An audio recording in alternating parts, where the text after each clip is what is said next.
कभी कभी जीवन में ऐसा समय आता है जब हमारा भरोसा टूट जाता है।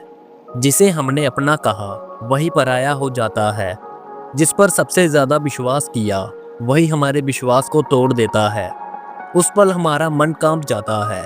दिल पूछता है, हे प्रभु, आखिर मैंने क्या गलती की थी जो मुझे ये सब झेलना पड़ रहा है। क्यों जिसे मैंने सच्चा माना उसी ने मेरे साथ धोखा किया।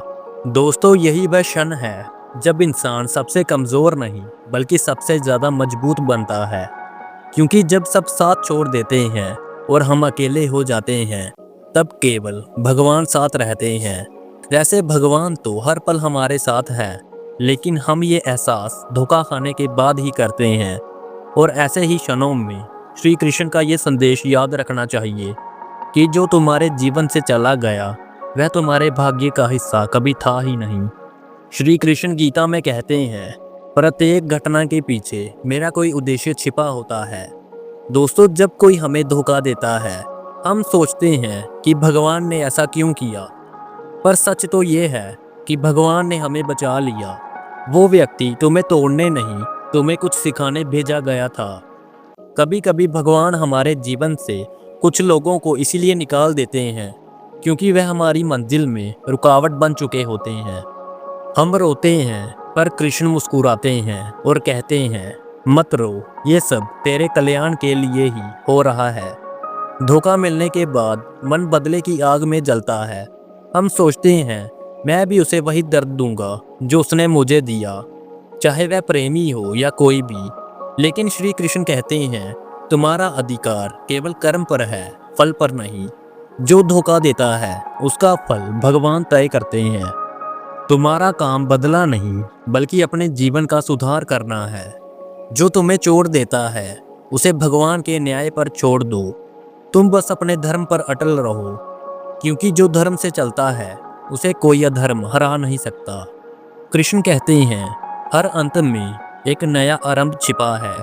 कभी कभी धोखा इसलिए मिलता है ताकि तुम जाग सको, समझ सको कि अब आगे बढ़ने का समय है। अर्जुन भी युद्ध भूमि में टूटा था। उसने कहा, हे केशव, मैं ये युद्ध नहीं कर सकता। तब कृष्ण ने कहा, उठ अर्जुन, तू योद्धा है, कायर नहीं। तेरा काम कर्म करना है, भागना नहीं। वैसे ही जब तुम्हें जीवन में धोखा मिले तो भागना मत, टूटना मत, बल्कि उठो और कहो, हे कृष्ण, यह दर्द भी आपकी दी हुई परीक्षा है और मैं इसे पास करूंगा। श्री कृष्ण कहते हैं, क्षमा सबसे बड़ा पराक्रम है। जो व्यक्ति क्षमा करता है वह दूसरों पर नहीं अपने मन पर विजय पाता है।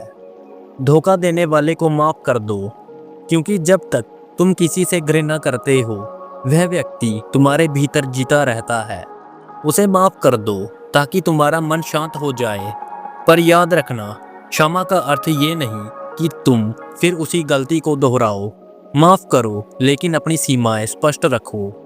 दिल में करुणा रखो पर निर्णय में दृढ़ रहो। श्री कृष्ण कहते हैं, जब मनुष्य मुझ पर विश्वास रखता है तब उसे कोई धोखा नहीं दे सकता। जिसका विश्वास केवल इंसान पर होता है वह टूटता है, पर जिसका विश्वास भगवान पर होता है वह कभी हार नहीं मानता। जो भी होता है वह ईश्वर की लीला है। धोखा भी उसी का संदेश है कि अब समय है खुद पर और मुझ पर विश्वास करने का। कृष्ण ने कहा, जो गया उसे जाने दो, जो आना है वह अपने समय पर आएगा। अगर कोई तुम्हारे जीवन से चला गया है तो समझो कि वह अध्याय खत्म हुआ, अब नया अध्याय शुरू होना है। हर धोखा तुम्हें सिखाता है कि अब और गहराई से देखो और समझदारी से जियो। लोग बदलते हैं पर भगवान कभी नहीं बदलते। इसलिए अपने दुख में भी प्रभु को मत भूलो, क्योंकि वही तुम्हें फिर से उठाने वाले हैं।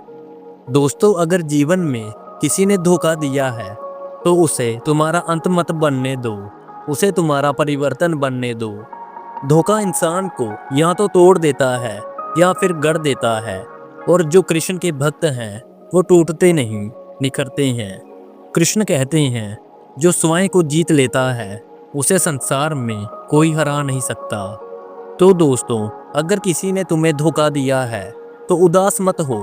क्योंकि वह तुम्हारा पतन नहीं बल्कि भगवान द्वारा दिया गया उठने का अवसर है। अपने आंसुओं को भगवान को अर्पण करो, अपने दर्द को भक्ति में बदल दो और कृष्ण से कहो, हे वासुदेव, मुझे शक्ति दो कि मैं टूटकर भी मुस्कुरा सकूं, क्योंकि मैं जानता हूँ हर धोखे के पीछे भी आपकी ही कोई लीला है। याद रखो, धोखा देने वाले को मत कोसो, उस धोखे से मिलने वाले ज्ञान को अपनाओ, क्योंकि अंत में वही विजेता होता है जो अपनी पीड़ा को अपनी शक्ति बना लेता है। तो उम्मीद है दोस्तों, आपको यह वीडियो जरूर अच्छी लगी होगी और आपने इससे जरूर कुछ सीखा होगा। वीडियो को पूरा देखने के लिए आपका धन्यवाद।